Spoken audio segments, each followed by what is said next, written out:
High court ने कर दी है लिस्ट जारी। हजूर पिताजी की पैरोल का बढ़ा दिया है टाइम। सभी सासंगत के लिए आ गई है बड़ी खुशखबरी। जी हाँ सासंगत जी, यह बात कितनी सच है। और जैसे ही हम यह खबर सुनते हैं तो सभी सासंगत के मन में बहुत ही ज्यादा खुशी का माहौल बन जाता है। और हो भी क्यों ना, क्योंकि हम अपने सदगुरु से बहुत ज्यादा प्यार करते हैं। क्योंकि जब जब हम हजूर पिताजी को पुकारते हैं, हजूर पिताजी सभी सासंगत की जायज मांग को पूरी जरूर करते हैं। लेकिन इस बीच में कितनी सच्चाई है कि हजूर पिताजी क्या पैरोल बढ़ा दी गई है। हजूर पिताजी को 40 दिन की पैरोल मिली थी, हाईकोर्ट से क्या आदेश आ चुका है। जी हाँ सासंगत जी, अभी तक इस बारे में कोई पुष्टि नहीं है। यह सिर्फ और सिर्फ हजूर पिताजी के लिए सभी सासंगत जो भजन सिमरन कर रही है, हजूर पिताजी की पैरोल फॉलो बढ़ाने के लिए ही भजन सिमरन कर रही है, या हजूर पिताजी को परमानेंट सभी सासंगत में रहने के लिए जो है भजन सिमरन कर रही है। लेकिन इसी बीच सभी सासंगत के लिए इंपॉर्टेंट जानकारी क्या आई है, सभी सासंगत को इस वीडियो के माध्यम से हम देने जा रहे हैं। तो सभी सासंगत से हाथ जोड़कर विनती करना चाहते हैं, कृपया करके इस वीडियो को लाइक कर दे और ज़्यादा से ज़्यादा सासंगत को इस वीडियो को शेयर कर दे। क्योंकि इस वीडियो के माध्यम से हम हजूर पिताजी की वो इंपॉर्टेंट जानकारी सभी सासंगत को देने जा रहे हैं जो हजूर पिताजी से संबंधित जरूरी है। तो सभी सासंगत ने वीडियो को लास्ट तक देखना है बिना स्किप किए। इंपॉर्टेंट जानकारी के साथ साथ इस वीडियो पर बने रहना है। वीडियो को लाइक करके इस चैनल को सब्सक्राइब नहीं किया तो इस चैनल को सब्सक्राइब कर लेना है। ज़्यादा से ज़्यादा सासंगत को इस वीडियो को शेयर कर देना है। हजूर पिताजी हमेशा से एक ही बात बोलते हैं कि आपने अपने फोकस पर ध्यान रखना है। फोकस का मतलब सीधा सीधा सा है, हजूर पिताजी ने जो भजन सिमरन दिया हुआ है, सेवा सिमरन हजूर पिताजी के वचनों के अनुसार आपको करती रहनी है। क्योंकि अगर आप ऐसा करते हैं तो हजूर पिताजी की कोई भी कमी आपको अंदर बाहर से कोई भी कमी हजूर पिताजी नहीं छोड़ते। और हजूर पिताजी हमेशा से एक ही बात बोलते हैं कि आपको जो है सिर्फ हिम्मत बनानी है कि हजूर पिताजी जो भी परमपिता परमात्मा सदगुरु आपके ऊपर कृपा बरसाता है तो आपको जो है खुला घड़ा बनना है, औंधा घड़ा नहीं बनना है। हजूर पिताजी हमेशा सत्संग के माध्यम से यही बात सभी सासंगत को सिखाते हैं कि हजूर पिताजी जब रहमत की वर्षा करते हैं, परमपिता परमात्मा रहमत की वर्षा करते हैं, तो कुछ लोग औंधे घड़े की तरह पड़े रहते हैं। जी हाँ सत्संगत जी, कहने के बावजूद भी कुछ लोग भजन सिमरन नहीं करते। इसका सीधा सीधा सा अर्थ यही है कि जो भजन सिमरन करता है वो सीधा खड़ा रहता है, और सीधा घड़ी में जब बरसात होती है तो उसकी रहमत की वर्षा उसके घर में जरूर पहुंचती है। तो हजूर पिताजी की इस बात को न ध्यान देकर किसी ने भी कि भाई हजूर पिताजी कब सभी सासंगत के बीच में परमानेंट रहेंगे, परमपिता परमात्मा से अरदास तो परमानेंट रहने की करनी ही है, लेकिन भजन सिमरन सेवा सिमरन जरूर करते रहना है। जी हाँ सत्संगत जी, अगर आप उसकी कृपा पाना चाहते हैं तो भजन सेवा सिमरन लगातार बेस पर करते रहना है। हजूर पिताजी कुछ इंपॉर्टेंट जानकारी, इंपॉर्टेंट वचन हम इस वीडियो के माध्यम से आप सभी सासंगत को सुनाने जा रहे हैं। इसीलिए आप सभी सासंगत से हाथ जोड़कर विनती करना चाहते हैं कि इन इंपॉर्टेंट वचनों को भी आप सभी सासंगत को बड़े ही ध्यान से सुनना है लास्ट तक। क्योंकि आज की जो हजूर पिताजी के इंपॉर्टेंट वचन है सभी सासंगत के लिए बहुत जरूरी है। सभी सासंगत वीडियो को लाइक कर दे। जो भी नए भाई बहन इस चैनल पर आए तो इस चैनल को सब्सक्राइब करके इसी चैनल से जुड़ जाए। क्योंकि इस चैनल पर हम हजूर पिताजी की हर एक खबर टाइम टू टाइम सभी सासंगत के लिए लाते रहते हैं टाइम टू टाइम। और हजूर पिताजी की जैसे ही कोई खबर हमें अगर परमानेंट रहने की या हजूर पिताजी की पैरोल फॉलो बढ़ाने की कोई भी खबर मिलेगी, सबसे पहले इस चैनल पर इसी वीडियो के माध्यम से इसी प्लेटफॉर्म पर हम आपको सबसे पहले पहुंचाने की कोशिश करेंगे। इसीलिए सभी सासंगत से हाथ जोड़कर विनती करना चाहते हैं, कृपया करके इस चैनल से जुड़ जाए। इस वीडियो को लाइक करके ज़्यादा ज़्यादा सासंगत को शेयर कर दे ताकि सभी सासंगत को हजूर पिताजी की पैरोल फॉलो के बारे में हर एक खबर टाइम टू टाइम मिलती रहे। हजूर पिताजी के वचन स्टार्ट करने से पहले एक बार फिर से कहना चाहते हैं, वीडियो को लाइक करके इस चैनल को सब्सक्राइब नहीं किया है, इस चैनल को सब्सक्राइब कर ले। चलिए स्टार्ट करते हैं हजूर पिताजी के इंपॉर्टेंट आज के वचन। बात करो कि बड़े सुख सुविधा के साधन बन गए जो कि पशु नहीं बना सकते, लेकिन जितने तबाहकारी प्रलयकारी साधन बने हैं, एटम, परमाणु, अणु, हाइड्रोजन, जितना खतरा आदमी को आदमी से है, क्या इतना खतरा किसी पशु से हो सकता है? फिर भी आदमी पीछे रह गया। तो हमारे सभी वेद शास्त्र पवित्र ग्रंथों में यह दर्ज है कि आदमी तो आदमी कहलाने का हकदार है अगर वो राम अल्लाह वाहिगुरु का नाम लेता है। गुरुमंत्रहीन प्राणी त्रिगंत जन्म पृष्ठन है। गुरुमंत्रहीन जो प्राणी, पवित्र गुरुवाणी में आता है गुरुमंत्र, लोग कहते हैं जी गुरु मंत्र तो होता ही नहीं, और पवित्र गुरुवाणी कह रही है कि गुरुमंत्र हींस जो प्राणी त्रिगंत जन्म पृष्ठन है, लानत है लानत है लानत है उनके जन्म पे जो इंसान गुरु मंत्र नहीं लेता, गुरु मंत्र के बिना रहता है। तो ये हकीकत है, ये वास्तविकता है। गुरु मंत्र का मतलब क्या है? गुरु मंत्र का मतलब गुरु का मंत्र नहीं, भगवान अल्लाह वाहिगुरु गॉड के वो शब्द जिन्हें गुरु अभ्यास करे, खुद जाप करे और वही शब्द अपने शिष्य मुरीदों को दे कि भाई मैंने जाप किया, मुझे मालिक के नजारे मिले, आप जाप करो आपको भी मिलेंगे। तो भगवान के वो शब्द जो गुरु खुद अभ्यास करके देते हैं उसे कहा जाता है गुरु मंत्रा। तो गुरु मंत्र हिंस, यही बेपरवाह जी ने बोला, क्यों आया है तू दुनिया में अगर प्रभु नाम ना ध्याया। तो ये सिख धर्म की आपको वाणी की एक लाइन सुनाई, इस्लाम धर्म में लिखा है वो बंदे बंदे नहीं, वो काफिर हैं जो अल्लाह की इबादत नहीं करते। हिंदू को काफिर नहीं कहा, सिख को काफिर नहीं कहा, ईसाई को काफिर नहीं कहा, ये तो लोग बना देते हैं। इस्लाम धर्म में काफिर किसको कहा? जो अल्लाह की इबादत नहीं करते, वो बंदे बंदे नहीं बल्कि काफिर हैं। अब बताइए, मतलब जो अल्लाह वाहिगुरु गॉड खुदा राम की भक्ति नहीं करते। तो बात वही आ गई, यहां पे भी वही बोला गया है।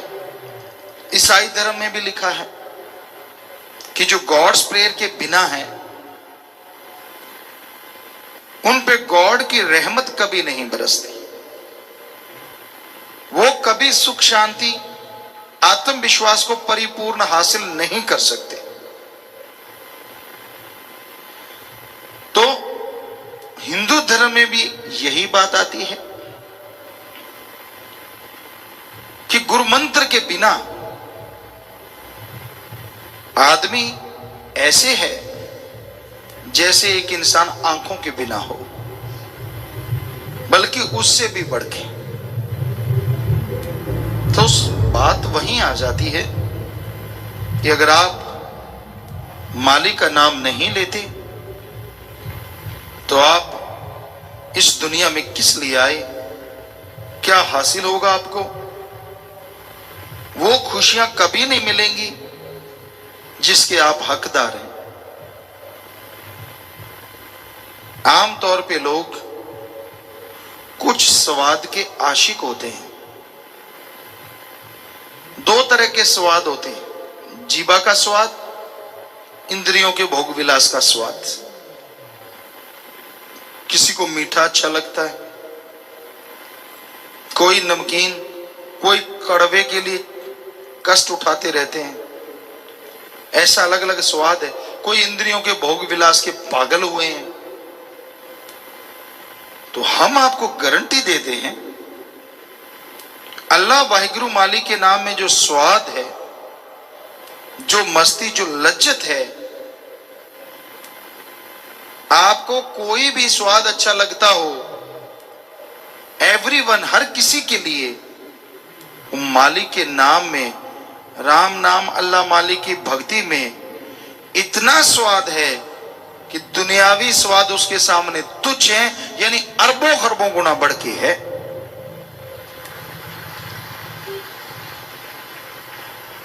दुनियावी स्वाद तब तक होते हैं जब तक संपर्क बना रहता है, चाहे वो जीवा का हो चाहे इंद्रियों का।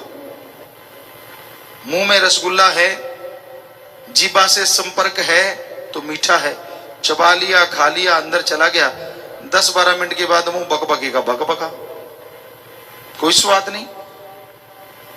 लेकिन हम आपको गारंटी देते हैं, एक बार हरी रस अमृत आबो हयात जो आपके अंदर चल रहा है, उसको अगर आप चख लेंगे तो वो परमानेंटली, यहां तो क्या अगले जहान में भी बना रहेगा।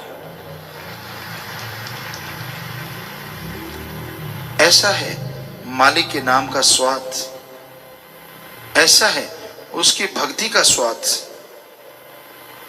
ऐसी है लज्जत, ऐसा है नशा, ऐसी है मस्ती। तो मालिक के नाम का स्वाद, परमात्मा के नाम का स्वाद अगर आप लेना चाहें, आनंद हासिल करना चाहें, तो जरूरी है आप मालिक के नाम का जाप करें, सत्संग सुने और अमल करें। सत्संग सुन के अमल करोगे तो खुशियां बेइंतहा मिलेंगी, और सत्संग सुन के अमल नहीं करोगे तो खाली रह जाओगे। इसलिए सुनो और अमल करो। जब तक जीव सुनता नहीं, अमल करता नहीं, अंदर से खाली रहता है, उसे कुछ भी हासिल नहीं होता। और सत्संग सुने बिना अपने मकसद में इंसान कभी कामयाब नहीं होता। तो आपका मकसद परमानंद की प्राप्ति है, वो जो परमानेंटली रहता है, वो जो लगातार बना रहता है, उस परमानंद को आप हासिल कर सकते हैं अगर आप सुमरन करें, अगर आप भक्ति करें, अगर आप इबादत करें। बातों से, दिखावे से, पैसे से, चढ़ावे से परमानंद नहीं आता। हां, आप सुमरण करते हो तन मन धन से, परमार्थ करते हो तो अंदर बाहर की तमाम खुशियां आपको मिलेंगी ही मिलेंगी।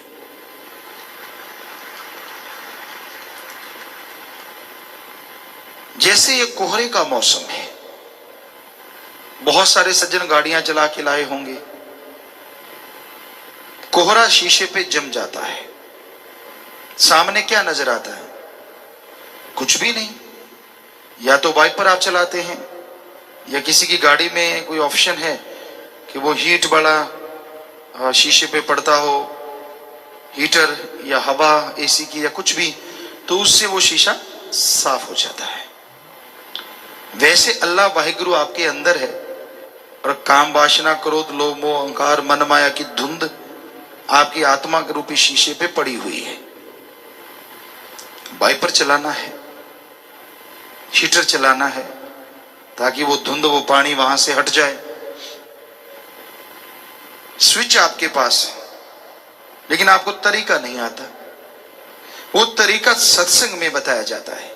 उधर तो आप बटन ऑन करेंगे, कुछ ऐसा चल पड़ेगा, इधर खुद का बटन ऑन करना है, और वो बटन ऑन होगा गुरु मंत्र, कलमा, मेथड ऑफ मेडिटेशन या नाम शब्द से। तभी आपके अंदर वो चीज चल पाएगी, और आपके धीरे धीरे वो धुंध साफ होती जाएगी, माली का अक्स उभरेगा, और फिर वो शीशा भी बीच में से हट जाएगा। आप डायरेक्ट मालिक के नूरी स्वरूप को मिल पाएंगे। आपको हम कहानी नहीं सुना रहे, हकीकत बता रहे हैं। ये किसी कहानी का पार्ट नहीं है। कहीं आप सोचो कि कहीं कहानी सुनाई जा रही है। सत्संग में हकीकत बताई जाती है, कहानियां नहीं। जो हमने अनुभव किया है 100% आप कर सकते हैं। पर बात है सुमरण करने का, कर्मठ होने का। कर्म जोगी बनिए, अच्छे कर्म कीजिए, और जीवा ख्यालों से मालिक का नाम जपिए, तो आप अपने अंदर मालिक के नूरी स्वरूप को हासिल जरूर कर पाएंगे। तो भाई, संत एक गाइड होते हैं, टीचर होते हैं, सिखाते हैं। कोई सुन के सीख जाता है, कोई देख के सीख जाता है, और कोई गॉड गिफ्टेड होता है। 3-4 तरह से लोग सीखते हैं। तो आप सत्संग में आइए, सुनिए, सवाल अंदर पैदा होता है तो बताइए, पूछिए और आगे बढ़िए, तो जरूर मालिक की कृपा दृष्टि आप एक दिन बरसेगी बरसेगी। जब शीशा साफ हो जाएगा। सबसे बड़ी रुकावट है मन। तरह तरह के सवाल उठाता है, ये क्यों, वो क्यों, ये नहीं, वो नहीं, फला नहीं, तरह तरह के सवाल। क्यों, किंतु, परंतु। खुद का नहीं सोचता कि तेरे में क्या कमियां है, भगवान में कमियां निकालता रहता है। आपको कई बार बात सुनाई, आज बात पे बात आई। दो अमली नशा करने वाले नशेड़ी अफीमची किसी पेड़ के नीचे लेटे हुए थे। बेरी का पेड़ था, नशा अच्छा खिला हुआ था।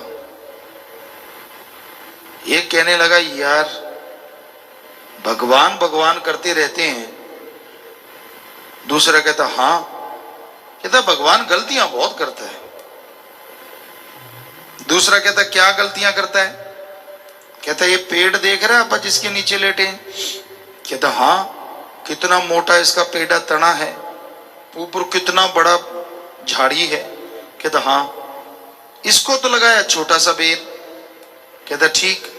सामने देखो, पेठे की कद्दू लौकी की बेल, मरियल सी बेल है, और इतने बड़े बड़े पेठे, इतने बड़े बड़े कद्दू, इतनी लंबी लंबी लौकी। है ना मालिक की गलती? दिमाग में फर्क उसके? कौन सा वेद कुरान पढ़ना था? जैसा एक का नशा खिला था वैसा दूसरे का। कहता, हाँ यही बात तेरी सही है, मालिको गलत है ये सौदा। बेर बेल पे लगाने थे और पेठे बेरी पे लगाने थे। कई बार मालिक भी फिर ऐसे खेल खेलता है। एकदम हवा का थोड़ा सा चक्रवात आया, अमली हिल तो रही नहीं थी, नीचे टांगे फैला रखी थी, बाजू फैला रखे थे। हवा का चक्रवात आया, एक इतना बड़ा बेर आके अमली के नाक के पड़ा, तड़ाक, चीख निकल गई जोर से। कहता, वे? दूसरा कहता, हां। कहता, मालिक की गलती, काट दे, वो सही है। कहता, क्यों? कहता, अभी हवा आई। कहता, आई। कहता, हवा आई, एक बेर टूट के मेरे नाक पे लगा, अगर वहां पेठा होता तो इधर क्या होता? दो मोरियां रह जाती, सारा साफ। तो कहता, मालिक जो करता है सही करता है। कई लोग ये कहते हैं कि धर्मों में लिखा है, जिसके कर्मों में जितना लिखा है वो तो मिल ही जाएगा, जो मुकद्दर में लिखा है वो मिलेगा, फिर जरूरत क्या है कुछ करने की, लेटे रहो। ये नहीं लिखा, जो लिखता है वो तो मिलेगा। पर परमात्मा ने लिखत में ये लिख दिया, संतों के द्वारा बताया गया, आदमी खुद मुख्तियार है, ये अच्छे कर्म करे या बुरे, इसको अधिकार है कि अपनी तरफ से कर्म कर सकता है, और अच्छे कर्म करे तो ये तकदीरों को बदल सकता है। सिर्फ इंसान को भगवान ने, वाहिगुरु राम ने ताकत बख्शी है। भाग्यशाली से भाग्यशाली बन सकते हैं, और भाग्यशाली से खोटे कर्म करके भाग्यशाली बन सकते हैं। तो अब आदमी हाथ पे हाथ धर के बैठ जाए, क्या नसीब होगा? इसलिए मेहनत करना होगा, परिश्रम करना होगा, तभी कुछ हासिल होगा। अगर आप परिश्रम नहीं करते, मेहनत नहीं करते, तो आप खाली हाथ रह जाते हैं। तो अति जरूरी है आप मेहनत करें, प्रभु के नाम का सुमरन करें, ताकि मालिक की तमाम खुशियां आपकी झोली में आ सके। कई कहते हैं जी हम बहुत मेहनत करते हैं, बड़ी मेहनत करते हैं, पर मेहनत का पूरा फल नहीं मिलता। सोने को हाथ लगाएं राख बन जाता है। क्या करें? कर्मों का दायरा बड़ा जबरदस्त है। आप मेहनत तो करते हैं, लेकिन जो संचित कर्म धर्मों में लिखे हैं, वो आपकी मेहनत को जला के राख कर देते हैं, वो आपको भोगने पड़ते हैं। इसलिए आप सक्सेस नहीं होते, सफल नहीं होते। फिर कहते हैं जी उन पाप कर्मों को, कर्म चक्र को हटाएं कैसे? दो तरीके हैं, एक तो राम के नाम का जाप करो, और दूसरा तन मन धन से परमार्थ पर हित के लिए समय लगाओ, पैसा लगाओ, तन लगाओ। तो यकीन मानो ये दोनों कर्म साथ साथ करने से आपके संचित कर्म कटेंगे और राख भी आपके लिए सोना बन जाएगी। और कोई जादू मंत्र नहीं है, वो सब बकवास है। ये डाल लो वो डाल लो, वो तो एक मनोवैज्ञानिक लाभ हो जाता है। आपको लगता है मैं अकेला नहीं, मेरे साथ तावीज है, मेरे साथ फला है, और उसमें होता हवाता कुछ नहीं है। तो भाई अगर वाकई आप मालिक की खुशियां हासिल करना चाहते हैं, उसकी कृपा दृष्टि के काबिल बनना चाहते हैं, तो आप अपने अंदर की मैल साफ करो, अल्लाह वाहिगुरु मालिक के नाम से जुड़ो। दिखावों में कुछ नहीं पड़ा, वो तो पाखंड है। पाखंड में कछु नाही साधो, पाखंड में कछु नाही रे, पाखंड या नर भोगे 84, खोज करो मन माही रे। दिखावे ना करो, दिखावे में मन आपको रगड़ देगा। भक्ति करने लगे 10 लोग करें ओ भगत जी और भगत जी है नहीं भगत जी, लेकिन धरती से 2 फुट ऊपर चलने लगे, कहता मैं ही भगत हूं, बाकी तो सब पीछे छूट गए। नाम ध्याने वाले अहंकार में ना आना, करी कराई भक्ति माटी में ना मिलाना। यानी औरों को तो छोड़ो, जो परमात्मा का नाम लेते हैं उनमें भी अहंकार आ सकता है। क्योंकि जब तक 10वां द्वार नहीं खुलता, मालिक के नूरी स्वरूप के दर्शन नहीं होते, काम वासना क्रोध लोभ मोह अहंकार मन माया पूरी तरह कंट्रोल में नहीं रहते। कोयलों में आग जलती है, लकड़ी जलती है, उनके कोयले बनते हैं। थोड़ी मोटी राख डालने से वो बुझती नहीं, बल्कि अंदर ही अंदर आग उसके छुपी रहती है। उसी तरह सेवा करने से, राम नाम जपने से थोड़ा थोड़ा आपके काम वासना क्रोध लोभ मोह अहंकार मन माया ये दबे रहते हैं, बिल्कुल खत्म नहीं होते। क्या पता कब हवा का झोंका आए और वो आग सुलग उठे। उसी तरह पता नहीं कब कौन सा आपका कोई कर्म आ जाए और आप फिर से इन सातों के चक्रव्यूह में उलझ जाएं। उसके लिए तो एकमात्र उपाय है कि ये 10वां द्वार ही खोलना होगा, मालिक के नूरी स्वरूप के दर्शन करने होंगे। तो हम आपको गारंटी देते हैं सातों आपके नजदीक भी नहीं आएंगे।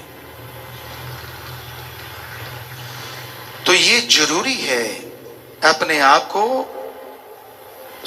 साधना। जब तक अपने आप को साधोगे नहीं, मन इंद्रियां काबू में नहीं आएंगी। देखना, सुनना, चखना, स्पर्श, ये सब आपको गलत तरफ लेके जाएंगे। तो इसलिए भाई सिमरण कीजिए, मालिक का नाम जपें, मेहनत करें।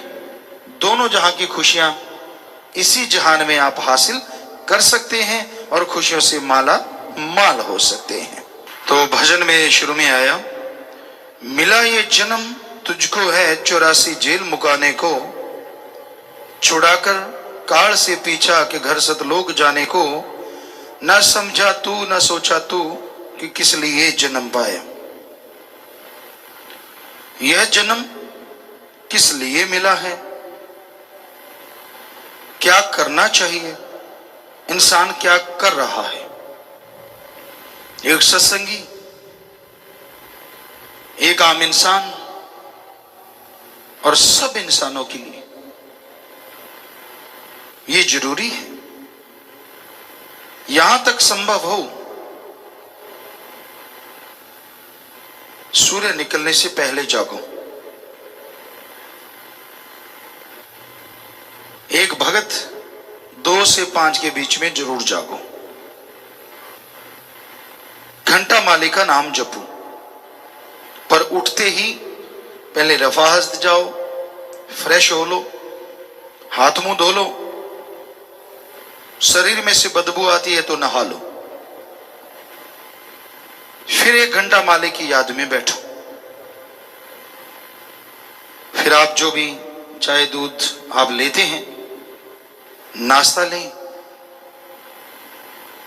सुबह आप अगर काम धंधा करने वाले हैं तो नाश्ता अच्छा लेना चाहिए। मतलब अच्छा क्या, अगर आप सादी रोटी भी खाते हैं तो ज्यादा ले सकते हैं, उससे वजन नहीं बढ़ेगा। क्योंकि सारा दिन आप वर्क करेंगे। तो सुबह का नाश्ता, ये हमारी अजमाई हुई बातें हैं। अगर आप अच्छा हेल्दी ले लेते हैं और मेहनत करते तो कुछ फर्क पड़ने वाला नहीं है, बल्कि आपका वजन कंट्रोल में रहता है।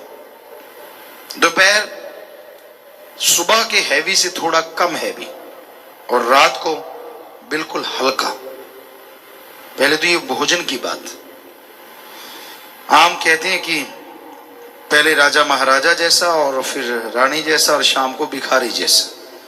ये कहावत एक बनी हुई है और वो हकीकत है, ऐसे नहीं बनाई होती। क्योंकि राजा महाराजा बहुत ज्यादा खा जाया करते हैं, रानी थोड़ा सा फिक्र फुकर का चक्कर होता है, खाती तो वो भी हेल्दी है लेकिन दोपहर को वो थोड़ा सा उससे हल्का, और शाम को फिर भिखारी बेचारा जैसा तैसा थोड़ा रूखा सूखा मिला।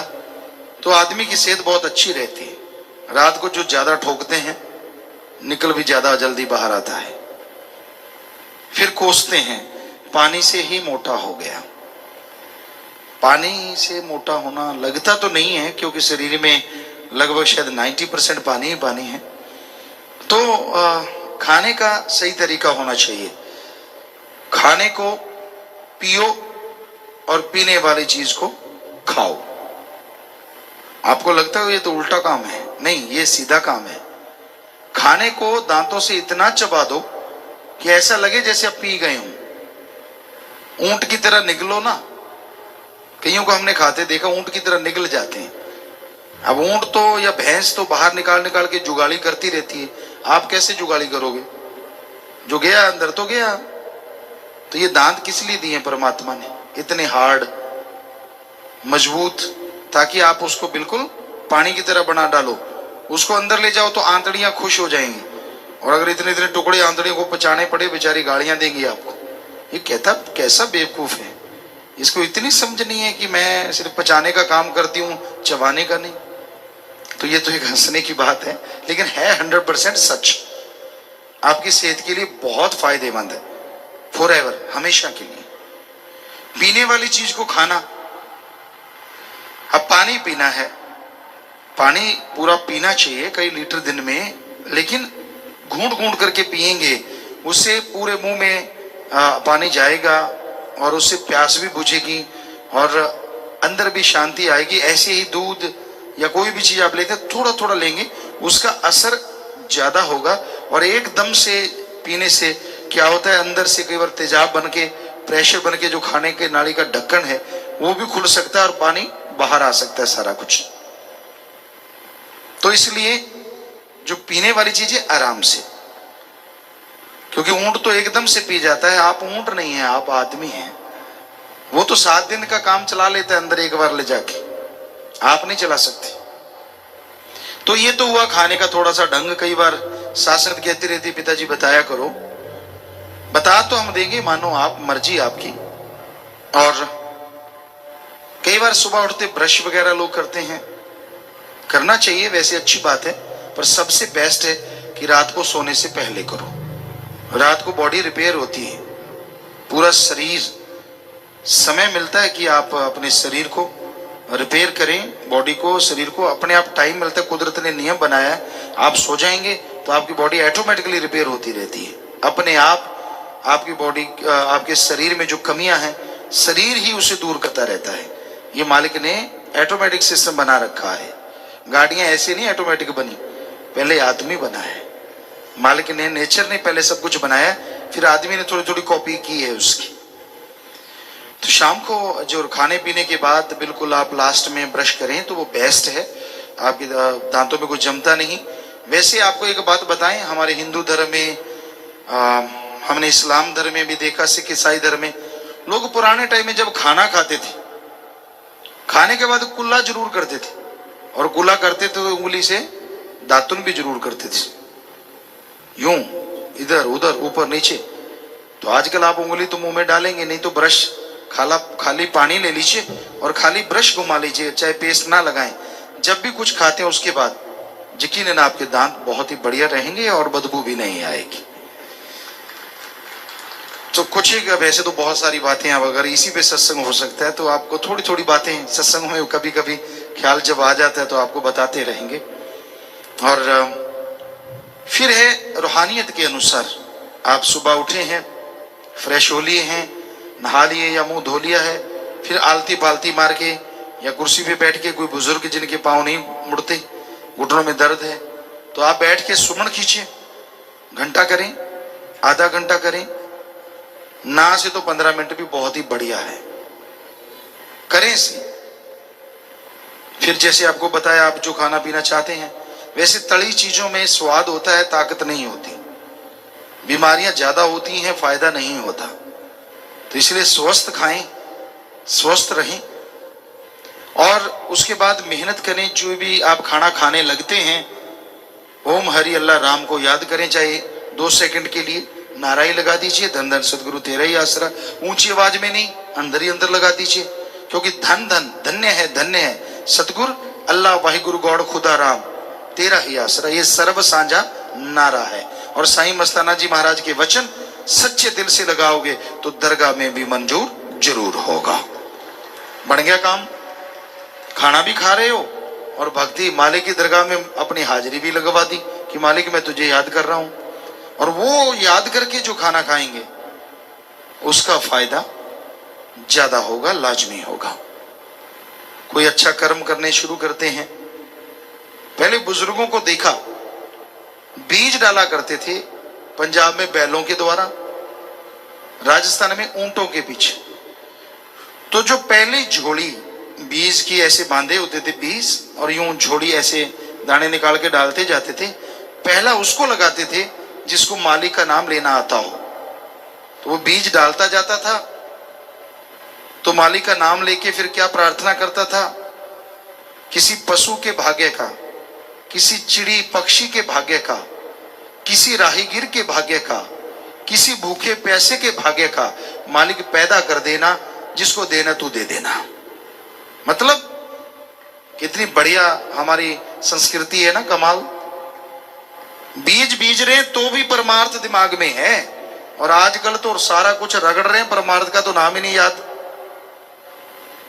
सब कुछ किए जा रहे हैं। बल्कि बीज बीज के कहेंगे मेरे हो जाए, इसके पत्थर पड़ जाए साथ वाले के, जबकि वो कहते थे कोई पक्षी आए उनके भाग्य का, जानवर खाना चाहे उनके भाग्य का, कोई राहगीर वहां से गुजरेगा उसके भाग्य का, कोई मेहमान आता है उसके भाग्य का, मालिक पैदा कर देना। तो आप क्या सोचते, पैदा नहीं होता था पहले? पैदावार कम होती थी? जी नहीं, बहुत पैदावार होती थी, बेहद पैदावार होती थी।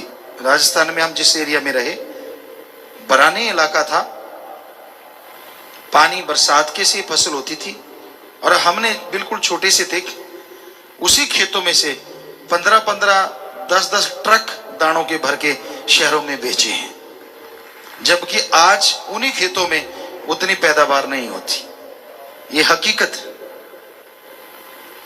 तो आप जब खाना खाएं, जब कोई अच्छा कर्म करें, मालिक को चाहे कुछ सेकंड के लिए याद करें, याद करें। बच्चे करते हैं जब पेपर आते हैं, बच्चे करते हैं जब गेम खेलते हैं। आ जाओ पिताजी, अब आप आ जाओ, बताओ, आप कुछ नहीं करना, आप आ जाओ, आओ भगवान जी, आओ अल्लाह जी, आओ राम जी। तो वो तो आएगा, पर आगे करने वाला भी तो चाहिए जिसमें बैठ के वो करेगा। मेहनत तो आपको करनी होगी ना। इसलिए हिंदू धर्म में लिखा है, हिम्मत करे अगर इंसान तो सहायता करे भगवान, हिम्मते मर्दा मदद खुदा। आप हिम्मत कीजिए, मालिक मदद करेंगे। सही टाइम पे भोजन लीजिए, टाइम फिक्स कीजिए, जैसे सुमन का, खाने पीने का। 8 पहर मत खाओ। कई होते हैं 8 पहर में खाते हैं, कई 8 पहर खाते हैं। जब मिल गया थोड़ा सा उठाया, कचर कचर कचर, जब मिल गया थोड़ा उठाया, कचर कचर कचर। आजकल आम सी बात है ये, लेकिन टाइम फिक्स हो तो उसमें हाज जो डाइजेस्ट सिस्टम है वो सही रहता है। आंतड़ियों को टाइम मिलता है कि वो आपके भोजन को पूरा डाइजेस्ट हजम कर दें, उसके बाद आप खाएं। तो टाइम सेट हो, आप काम धंधा करें, मेहनत करें। समय अपने बच्चों के लिए, बेटे बेटी के लिए, पत्नी के लिए, माँ के लिए, बाप के लिए भी निश्चित करें। उनके प्रति भी आपके फर्ज है। सारा दिन रोबोट बन के ना घूमते रहा करो, ऊपर से गाड़ियां और देते हैं। तेरे को पता नहीं मेरे को काम धंधे की कितनी टेंशन है, वो किधर जाए भैया अगर तुझे टेंशन है तो। ठीक है, काम धंधे की टेंशन है, उसमें परिवार को सहयोग करना चाहिए, इसमें कोई गलत बात नहीं, पर हमेशा तो नहीं टेंशन रहती, उनके लिए भी तो टाइम देना जरूरी है। फिर सुबह शाम मालिक के लिए टाइम देना ताकि सारा टाइम सही चलता रहे। असल में तो कुंजी मालिक वाले नाम से ही स्टार्ट होती है, गाड़ी वहीं से स्टार्ट होती है। तो सुबह शाम का टाइम रोटी से पहले या रोटी के 2.5-3 घंटे बाद आप मालिक को याद कीजिए। तो फिर सोने जा रहे हैं, सोए लेटे लेटे भी जब आप नींद में जा रहे हैं तो आप उस समय भी मालिक को याद करें, नींद भी अच्छी आएगी। सपने अगर गलत आ भी गए तो उनमें कर्म ही कटेगा, आपका नुकसान नहीं होगा। भाई हमने तो आपको दिनचर्या बता दिया, खूब सो, पर इतना भी ना सो कि बस सोते ही रह जाओ। सोना आदमी के लिए 4 घंटे भी बहुत गहरी नींद सो जाए तो बहुत होता है, अदरवाइज 6 घंटे, 6 से 8 घंटे, चलो ज्यादा ही कहती हो तो बहुत है, 6 से 8 घंटे। अब अगर उसके ज्यादा कहते हैं, नींद लड़ाई लस्सी जितनी मर्जी बढ़ा लो, वो आपके हाथ में। 4 पैसे हिलोगी नहीं, खाओगे आलस ही आएगा, नींद ही आएगी, और क्या होगा। तो ये एक दिनचर्या वैसी ख्याल में आई, आपको बताई है। और ये जन्म इसलिए मिला है कि आप मालिक का नाम जपें, पर उसमें एक कर्तव्य फर्ज अदायगी आपको करनी है, तो इस तरीके से आप करते जाइए। छोटे बच्चों को अच्छे संस्कार दीजिए, भक्ति के, अच्छे व्यवहार के, ईमानदारी के और अच्छे कर्म करने के संस्कार दीजिए। उनके सामने कोई बुरा कर्म ना करो, क्योंकि बच्चे ज्यादातर माँ बाप, दादा परदादा, बड़े भाई बहनों से सीखते। तो भाई आगे आया, जन्म तो और भी पाए थे मगर तेरे काम नहीं आए, नहीं अधिकार था उनको जो जी चाहे वो कर पाए, मिला सरदार जन्म तुझको सभी अधिकार है पाया। इस बारे में लिखा है, मनुष्य से नीचे वाली जूने तो कर्मबद्ध हैं।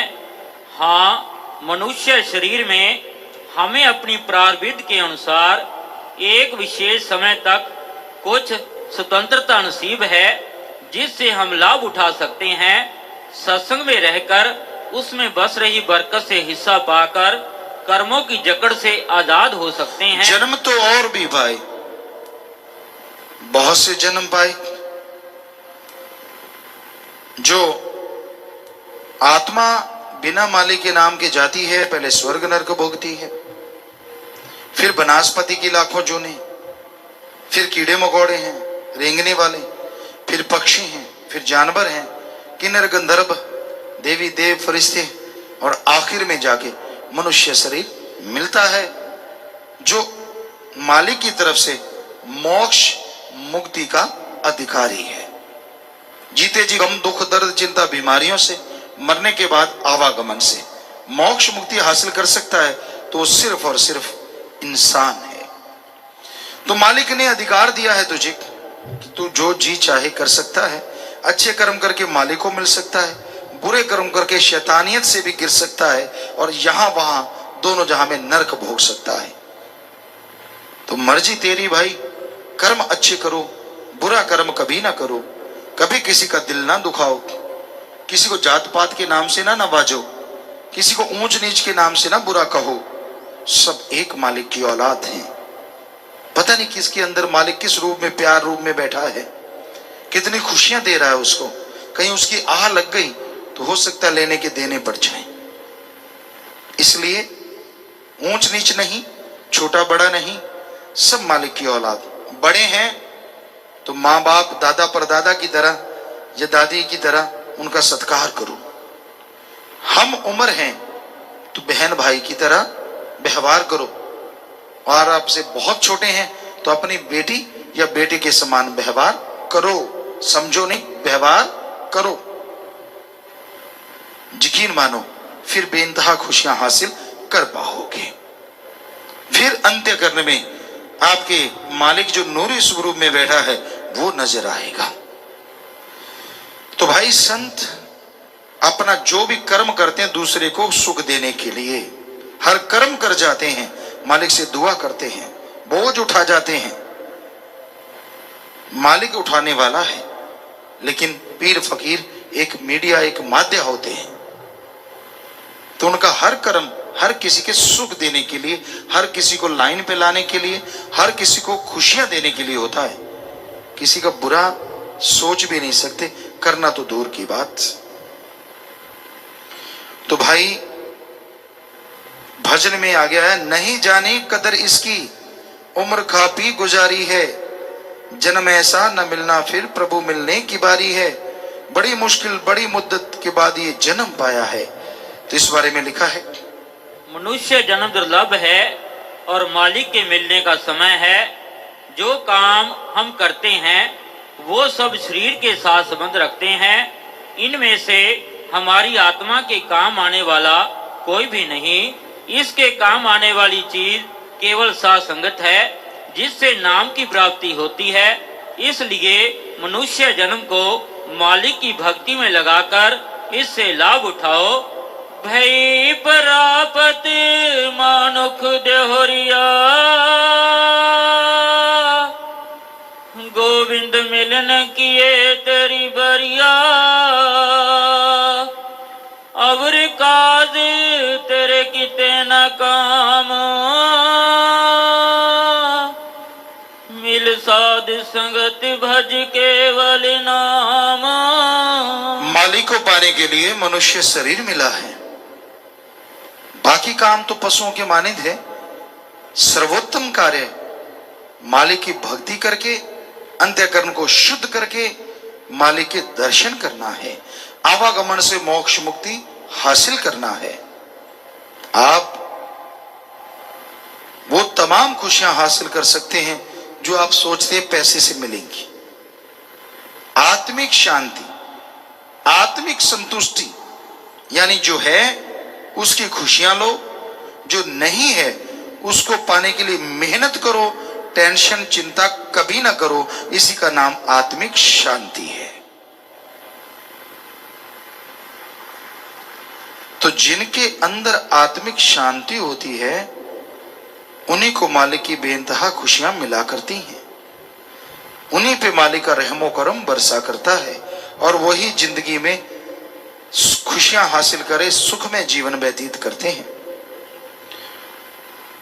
तो भाई आगे आया, ये दुर्लभ जन्म का प्यारे तो कुछ तो लाभ उठाना था, श्वासों पूंज कीमती को जुए में नहीं जिताना था। कबीर जी श्वास का मोल त्रिलोकी है बताया। इस बारे में लिखा है, मनुष्य जन्म दुर्लभ है, ताकि इसको व्यर्थ ना खोवो, मालिक की भक्ति में लगाओ। नाम ही सब कुछ है और नाम से ही सब कुछ है। जिन्होंने नाम को नहीं जाना, जहाँ उसकी प्राप्ति नहीं की, उन्होंने कुछ नहीं जाना। वो जुआरिये की तरह दोनों हाथ खाली करके चले गए। जो मालिक का नाम नहीं लेते, मालिक ने कीमती श्वास दिए, बेशकीमती है। एक श्वास में तन मन सूरत आत्मा को स्थिर करके मालिक को आवाज लगाओ तो यह आत्मा पार ब्रह्म जा सकती है। ऐसे हैं कीमती श्वास। कबीर जी ने यही लिखा है, त्रिलोकी से बढ़ के मोल। कहता हूं कह जात हूं, कहूं बजावत ढोल, श्वासा बिरथा जात है तीन लोक का मोल। यानी एक श्वास में त्रिलोकी से पार जाया जा सकता है। और आप 1 मिनट में 16 से 18 श्वास ले लेते हैं। मालिक ने कितनी गिनती दी है मालिक जाने, पर लिखे तेरे श्वास की रास मालिक ने लिख के दिए हैं, वकायदा गिनती करके दिए हैं। आप उतने ही श्वास भोगेंगे, इसलिए श्वासों को बर्बाद ना करो। कितनी चुगली करते आप लोगों में लोग होंगे जो चुगली कर करके श्वास बर्बाद कर रहे होंगे। कितने लोग होंगे जो दूसरों को देख के जल जल के श्वास बर्बाद कर रहे होंगे। कितने लोग होंगे जो निंदा में पड़े रहते होंगे। कितने लोग जो नशों में, कितने लोग जो बुराइयों में, कितने लोग जो ठगी बेईमानी भ्रष्टाचार में, कितने लोग जो मान बढ़ाई के चक्कर में, अहंकार में, काम वासना में, क्रोध लोभ मोह मन माया में अपने श्वास बर्बाद करते हैं, वही लेखे हैं जो मालिक की याद में आप बैठते हैं या जिन श्वासों में आप मालिक को याद करते हैं। बाकी की कोई गिनती नहीं रहती। मालिक पूछेगा मैंने इतने श्वास दिए थे, बता क्या किया? और वहां कोई छूट नहीं है, कोई अपील दलील नहीं है। वहां अगर ऐसा कर्म किया है तो न्याय होगा, नरक में जाओगे, दोजख में सड़ोगे और जन्म मरण के चक्कर में उलझे रहोगे। और कर्म अच्छे किए, श्वासों से मालिक के नाम का धन इकट्ठा किया तो आवागमन से मुक्ति होगी, मालिक के नूरी स्वरूप के दर्शन होंगे और परमानंद ही परमानंद आपको मिलता रहेगा, खुशियों से माला माल रहोगे। तो आपकी चिट्ठियां पर्चियां आई हैं, जल्दी से शॉर्ट में बोलिए। धन धन सतगुरु तेरा ही आसरा, संजो इंसान। पूज्यता जी, अगर शिष्य को अपने गुरु से बात करने का मौका मिले तो क्या पूछना चाहिए और क्या मांगना चाहिए? कभी भी गुरु पीर फकीर से मौका मिलता है, पहले आपके दिलो दिमाग में जो शक है उसे दूर करवाना चाहिए। अगर शक नहीं है, कोई किसी किस्म का अपने ऊपर या दुनिया का या कोई डाउट नहीं है, तो फिर गुरु से यही कहिए कि हे पीरो मुर्शिदे कामिल, मुझे तू चाहिए और अल्लाह राम चाहिए। क्योंकि पीर फकीर अगर खुश होते हैं, मालिक से दुआ करते हैं और उनकी दुआ कभी मालिक टाला नहीं करते। अनिल फैजाबाद से, पूज्यता जी, अगर हमसे 3 वचनों में सपनों में कोई गलती हो जाती है तो क्या हमें साथ संगत के सामने माफी लेनी चाहिए? अगर सपनों में ऐसा कुछ होता है तो आप 8-10 मिनट सिमरण कीजिए, नारा लगा दीजिए, फिर माफ हो जाता है। आगे से सुमन करके सोया करें। बुधराम इंसान भंगीदास शाहजहांपुर अलवर से, पूज्यता जी, 9 दिसंबर रात 10 बजे मैं मोटरसाइकिल पर बहरोड जा रहा था। पीछे से सीमेंट से भरे हुए ट्रक ने टक्कर मार दी और मेरे ऊपर से 3 ट्रक निकल गए थे। पिताजी, आप जी ने मेरे को क्रॉस तक नहीं आने दी और आप जी ने दर्शन देकर फरमाया, भाई उठ, मोटरसाइकिल उठा ले और जो सड़क पर पड़ी है।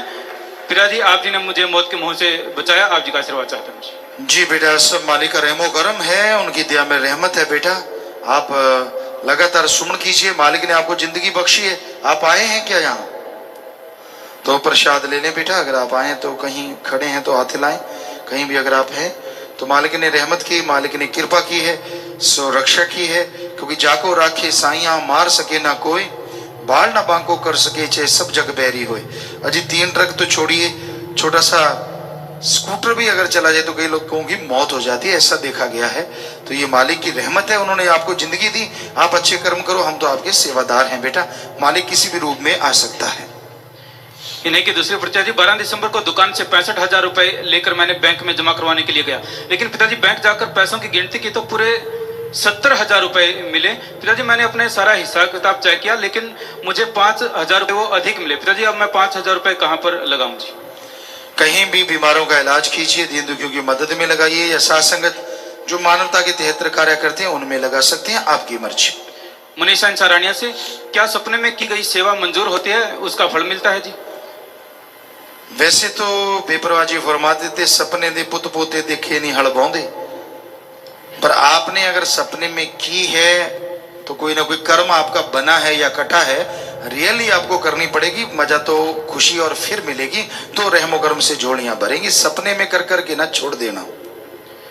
भोग सिंह इंसान सरसा से, पूज्यता जी, मैं साइकिल पर नहर के पटड़ी के साथ साथ जा रहा था। एक 14-15 साल का लड़का वो नहर में डूब रहा था, कभी नीचे आ रहा था, कभी ऊपर जा रहा था। तो मैंने भागकर जैसे तैसे उसको बाहर निकाला। थोड़ी देर वह बेहोश रहा और फिर पिताजी आप की कृपा से वह बिल्कुल ठीक हो गया। मुझे बहुत खुशी हुई जी। शाबाश बेटा, शाबाश। और आप अगर आए हैं तो खड़े हो जाएं। और यहाँ पत्रकार समाज यहाँ है, वहाँ उनका बैनर लगा हुआ है, वहाँ आके मिलने बेटा, प्रसाद भी ले ले। शाबाश। किसी की जिंदगी बचाने से बड़ा पुण्य कोई नहीं होता। कर्म करना, मालिक साथ देंगे। अच्छे कर्म करना। सरपंच राजपाल सिंह वह सदस्य, गांव सुभरी, ब्लॉक बराड़ा से ये सारी पंचायत आई हुई है जी। आप जी से अच्छे नए कामों के लिए आशीर्वाद चाहते हैं जी। बहुत स्वागत बेटा, पूरी पंचायत का बहुत बहुत स्वागत आप सबका। प्रसाद लीजिएगा, अच्छे कर्म करें, भगवान आपको ताकत दे। भगवान से प्रार्थना करेंगे, बहुत आशीर्वाद। आशीर्वाद जी, बाद में प्रसाद ले लीजिएगा। शेषपाल बराड़ा से, पूज्यता जी, मैंने एक बीमार मनुष्य का दुख आधा मांग लिया और वह मनुष्य ठीक हो गया और मैं तब से बीमार रहता हूँ जी। बताओ आपने ऐसा क्यों किया? आप सीधे कहते थे भगवान इसका दुख दूर कर और सिमरण करते। मांगना है तो मालिक से मालिक को मांगो, अच्छी चीज मांगो। पता नहीं होता, कई बार कहते हैं कि जो ऐसा कर्म आप मांगते कहते मालिक पास खड़ा ही सुन रहा था क्या? वो होता तो पास ही है। तो इसलिए आप अच्छा मांगे, सुमन करें अब और थोड़ा इलाज कराएं, मालिक से दुआ करेंगे, मालिक रहमत करें। संजय इंसार रोहतक से पूज्यता जी, जो लोग आर्थिक रूप से गरीब हैं उनको फ्री में सीडी बांटने के लिए मैंने 50,000 रुपए परमार्थ कर दिया है जी, आशीर्वाद चाहता हूँ। जी बेटा, सेवा समय में लगे, मालिक से प्यार बढ़े, घरों में खुशियां आए और वो सीढ़ियां जाएंगी, लोगों को ज्ञान आएगा, मालिक के प्यार मोहब्बत में वो लगेंगे, बुरे कर्म छोड़ेंगे, उनकी दुआएं भी आपको जरूर मिलेंगी आशीर्वाद से। अजय दिल्ली से पूज्यता जी, जब हम सेवा करते हैं और सोचते हैं कि किसी चीज का नुकसान न है और टेंशन रखते हैं, तो क्या ये चीज ठीक है या गलत है जी? बेटा, नेगेटिव कभी नहीं सोचना चाहिए, ये सोचो कि नुकसान नहीं होगा, हम अच्छे कर्म करेंगे, भले कर्म करेंगे, पॉजिटिव रहो, मालिक साथ देंगे। योगी राम लुधियाना से पूज्यता जी, हमारा भतीजा शाही कैंटीन का सेवादार था, कल अपना बैग लेकर कहीं चला गया और अभी तक उसका कोई भी सुराग नहीं मिला है जी, मार्गदर्शन करें जी। बेटा, सारे परिवार वाले घंटा सुबह घंटा शाम इकट्ठे बैठ के सुमन करो, और आपके पास फोटो है तो MSG एडम ब्लॉग में फोटो दे दीजिए और पूरी साथ संगत को वो फोटो दिखा दी जाएगी। कहीं वो मिले तो जरूर साथ संगत उनको बताइए जी। और आप घंटा सुबह घंटा शाम सारे परिवार वाले इकट्ठे बैठ के सुमन करो, मालिक से दुआ करो, कहीं भी आ जाए तो 27 साल के गए हुए वापस आए, मालिक से दुआ करेंगे, मालिक रहमत करें।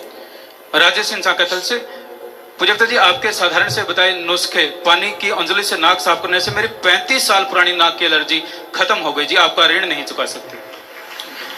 जी बेटा, ये बहुत ही बढ़िया होता है कि अगर आप रात के समय, जब आप शाम का टाइम होता है या सोने का टाइम, थोड़ा गुनगुना पानी, आजकल सर्दी है तो उससे जैसे नसवार लेते, एक नाक रख के इधर खींचे ऊपर, थोड़ा ज़्यादा ना खींच लें कहीं और गड़बड़ हो जाए, सो थोड़ा सा खींचें और उसे निकाल दें, फिर इधर दबाएं, इधर खींचें, थोड़ा निकाल दें तो नाक बिल्कुल साफ हो जाता है और अंदर श्वास जो जाता है वो शुद्ध जाता है और बहुत सी बीमारियां हट जाती हैं। तो आप उसका उदाहरण है, हमने पहले बताया था एक बार। तो बेटा बिल्कुल ऐसा होता है, कईयों का नजला ठीक हुआ, कईयों की और भी कई बीमारियां। सुमन कीजिए बेटा, आगे लोगों को बताते रहिए, फायदा है, आशीर्वाद। मनिंदर सिंह गुरपाल सिंह गांव लधवास ब्लॉक रतिया से पूज्यता जी, हमने आप जी के स्वरूपों का निरादर किया, जिससे हमारे ऊपर केस चले, फिर हमने नाम लिया, जाम पिया और यहाँ आकर सच्चाई का पता चला। हमें इस गलती से बहुत शर्मिंदगी है जी और पूरे गांव के पंचायत के साथ हम आई हुई है, हमें माफी दिलवाने के लिए आप जी के चरणों में आई हुई है, यही प्रार्थना करते हैं कि हमें माफ कर दो। कहाँ से? गांव लाधवास ब्लॉक रतिया से जी। आप लोग हैं, पंचायत आपके साथ आई है जी। कोई बात नहीं बेटा, हमें ऐसा कोई फर्क नहीं पड़ता, फकीरों का काम तो सबका भला मांगना है। फकीरों को कोई गलत भी कह देता है, फकीरों तो दुआ करते हैं, पर वो भगवान जो फकीरों का मालिक खस्म होता है उसको शायद ये अच्छा नहीं लगता, इसलिए परेशानियां आती।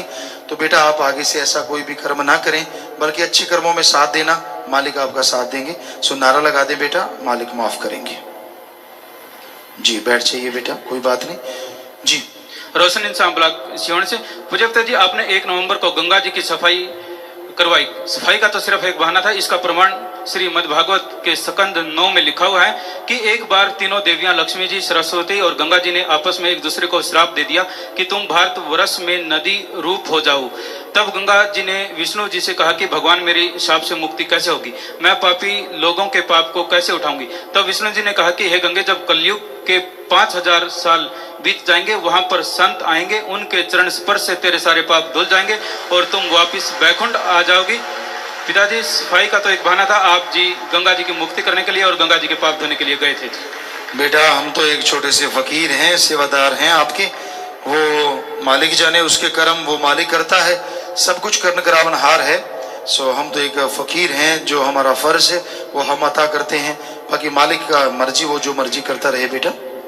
सुनीता इंसान गुनियाना से प्रवक्ता जी, आप जी की दया मेहर से सिमरन बहुत अच्छा चल रहा है, मेरे पति का सिमरन नहीं चल रहा। मैं उनको रूहानी मंडलों के नज़ारे बता देती हूँ ताकि उनकी रुचि बढ़े और ज्यादा सिमरन करे, तो क्या यह गलत है या ठीक है? बेटा जो अंदर रूहानी मंडलों के नज़ारे है, उसकी बजाय जो प्रत्यक्ष में कोई बात होती है तो वो बताएं, ज्यादा ठीक है, लेकिन वो भी ज्यादा नहीं, थोड़ी आप बता दें। और इससे बेहतर है कि उनका यकीन बढ़ाना चाहते हो, सुबह से लेकर रात तक जो भी घर में खाने पीने का सामान बनता है वह सुमरन करके बना के दें, उससे यकीन ज्यादा बढ़ेगा और मालिक पे ज्यादा विश्वास आएगा।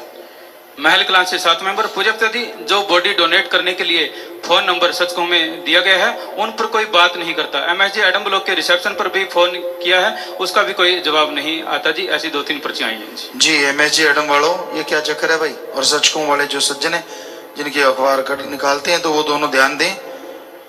और ये 100% वहाँ एक आदमी होना ही चाहिए। क्या नंबर है और आगे से इसको फॉलो करो, जिम्मेवार 25 मेंबर या कोई, और फिर हमें बताइए कि जवाब आने लगा है कि नहीं।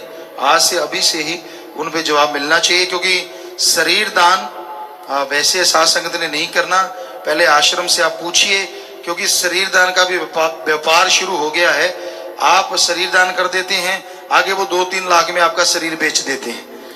तो साध संगत से हाथ जोड़ के प्रार्थना है, अपने आप आपने नहीं करना, यहाँ से पूछिए। आश्रम वाले आगे कांटेक्ट करेंगे मेडिकल कॉलेज से, वहां अगर जरूरत होगी तो वहां पहुंच जाएंगे, वरना आप घर में ही मालिक का नारा लगा के संस्कार कर दीजिए। वैसे ही खुशियां मिलेंगी जो बॉडी डोनेट वालों को मिलती हैं, अगर आप परमिशन लेके ऐसा करेंगे। क्योंकि हमने उनका शरीर दर दर नहीं भटकाना और ऐसे बेचना, उनका व्यापार नहीं बनाना, ये पूरा ख्याल रखना है सारी साध संगत ने, और आगे से आगे बताना भी है। लकी इंसान, सुशीला इंसान, लिटिल रोजी ब्लॉक से। पूजकता जी, आजकल जो भी घटनाएं लड़कियों के साथ हो रही हैं, उसे देखते हुए हम चाहते हैं कि अपने यहाँ स्कूल कॉलेजों में सभी लड़कियों को सेल्फ डिफेंस की ट्रेनिंग दी जानी चाहिए, ताकि आगे से लड़कियों के साथ ऐसा कुछ करने का कोई सोच भी ना सके और लड़कियां मजबूती से उनका सामना कर सके। जी बेटा, हमें एक पर्ची हमारे पास भी आई है कि दिल्ली में जो गैंग रेप हुआ था, वो लड़की की मृत्यु हो गई। और इससे बड़ा भयानक कलयुग और क्या हो सकता है कि सरकारी बसें हों और उनमें ऐसा जुल्म होता हो, और लानत ऐसी औलाद पे और लानत ऐसे माँ बाप पे जो ऐसे बच्चे पैदा होते हैं, और उनको सजा तो बेहद ज्यादा मिलनी ही चाहिए। बाकी मालिक तो देख ही रहे हैं, भगवान देख रहे हैं। ऐसा कर्म जो हो रहा है, हवशी जो लोग बनते जा रहे हैं, इनकी नकेल जरूर डालनी चाहिए। और लड़कियों को हमने बहुत बार सिखाया है, बताया है कि बेटा आप सेल्फ कॉन्फिडेंस रखो। जब भी हम जाते हैं स्कूलों कॉलेजों में, हमसे पूछते हैं, हम उनको एक ही बात कहा करते हैं कि बेटा अपने आप को मजबूत बनाइए, कभी डरा ना करें, हिम्मत रखिए, मजबूत बनिए। और जरूर ऐसी क्लासेस भी शुरू करनी चाहिए जिसमें मार्शल आर्ट वगैरह उन बच्चों को सिखाया जाए। और हम बहुत ही निंदा करते हैं ऐसे कर्म की, क्योंकि वो तो आज से नहीं, 1948 से साईं मस्ताना जी महाराज ने वचन है कि हरामखोरी ना करो। तो सच्चा सौदा पुरजोर शब्दों में इसकी निंदा करता है जो ऐसा कर्म करते हैं, और उन पे लाखों करोड़ों बार लानत भेजता है जो ऐसे कर्म करते हैं। अमित और हरेंद्र बटलाइन ब्लॉक से। पूजकता जी, आप जी की रहमत से हमने एक ऐसी टेक्नोलॉजी की खोज की है जिसके द्वारा बाइक को बिना डीजल और पेट्रोल के भी चलाया जा सकता है जी। कौन? अमित और हरिंदर बटलाइन ब्लॉक से जी। यहाँ आए हैं बच्चे, तो हमें मिलाइएगा इनको जब भी समय मिलेगा। अगर ऐसा आपने कर लिया है तो हमें एक बार दिखाइए, अगर उसमें कोई त्रुटि है तो ये तो सारी दुनिया का भले का काम हो सकता है, अगर ऐसा उन्होंने किया है। रणबीर इंसान। पूजकता जी, जी जागरण पर जो शाम को 8:50 पर सत्संग आता है, वो सत्संग 1 महीने से लगातार एक ही सत्संग आ रहा है, फिर जी उसको 30 मिनट का भी करवाया जाए जी। भाई ये जिम्मेवारों को बहुत बार कहा गया है कि इतने कम एपिसोड तो है नहीं, कम से कम 50-60 तो होंगे ही, तो ये एक ही एपिसोड लगातार कैसे आ रहा है, ये आप समझ नहीं आती। आप फॉलो क्यों नहीं करते जिनकी ड्यूटियां लगी हुई हैं, जो भी इससे संबंध रखते हैं, आप फॉलो करें। पांडे जी और राजेश, आपकी ड्यूटी है, आप लोग आज से फॉलो करना शुरू करें। इनको तो कह के देख लिया, ढाके 3 बात हैं, तो ये आप पता किया करें, और जो मीडिया विंग है इनको बता दिया करें, तो ये आगे से आप उनसे कांटेक्ट करें। और जिन्होंने भी उनसे कांटेक्ट कर रखा है वो बात करें कि ये कैसे हो रहा है, ये क्या सिस्टम है। कम से कम 100 के करीब तो एपिसोड होंगे ही होंगे, या 60 होंगे, 70 होंगे, तो एक ही क्यों चल रहा है बार बार जी। आगे से ये ख्याल रखें। दिलबाग सिंह मोगा से। पूजकता जी, रूहानियत में एक साधक के लिए श्वास में सिमरन और सेवा कैसे संभव हो सकती है जी? भाई आप जितने भी श्वास लेते हैं, सुमन अंदर ही अंदर ख्यालों से करते रहिए, कर्म करते रहिए, तो श्वास में सुमन हो सकता है। सेवा करते भी सुमन करें तो और भी ज्यादा खुशियां मिलती हैं। इन्हीं का अगला प्रश्न है, जब एक पूर्ण मुरीद को अपने पूर्ण मुर्शिद के खुली आंख से आकाश में रूहानी स्वरूप में दर्शन हो, तो क्या यह पूर्ण विश्वास और मुर्शिद की रहमत की निशानी है जी? जी हाँ, बिल्कुल। शंटी इंसान, रिंकू इंसान। पूजकता जी, कल एक सोने की अंगूठी मिली थी जिसकी कीमत 15,000 रुपए थी, उसके असली मालिक के पास हमने आप जी की रहमत से पहुंचा दी। वाह जी वाह, शाबाश बेटा। मालिक खुशियां दे, प्रसाद लेना। और यहाँ पत्रकार समाज है, वहां जाइए, प्रसाद भी लीजिए। मनोज कुमार डबवाली से पूछता जी, आपने सामने वाली कंटीन का रिबन जोड़कर मुहूर्त किया था, वो रिबन मैं श्रद्धा के साथ अपने घर ले गया और घर में तब से परेशानी है जी, मुझे माफ कर दो, मैं रिबन वापस करूं या फिर परमार्थ करूं? और बेटा वो जो रिबन है ऐसा कुछ नहीं है, कई बार कर्म चक्कर आ जाता है तो आप श्रद्धा के साथ लेके तो उसे म्यूजियम में शायद ज्यादातर रखते हैं। हमने इनको बोला हुआ है कहीं भी वो रिबन हो, ताकि साथ एक थोड़ा सा उसके नीचे लिखा जाए कि फलां टाइम पे ये मुहूर्त हुआ था, उसका रिबन है, तो आप वहां रखवा सकते हैं, उसमें नाम लिखा जाएगा और सुमन करें मालिक।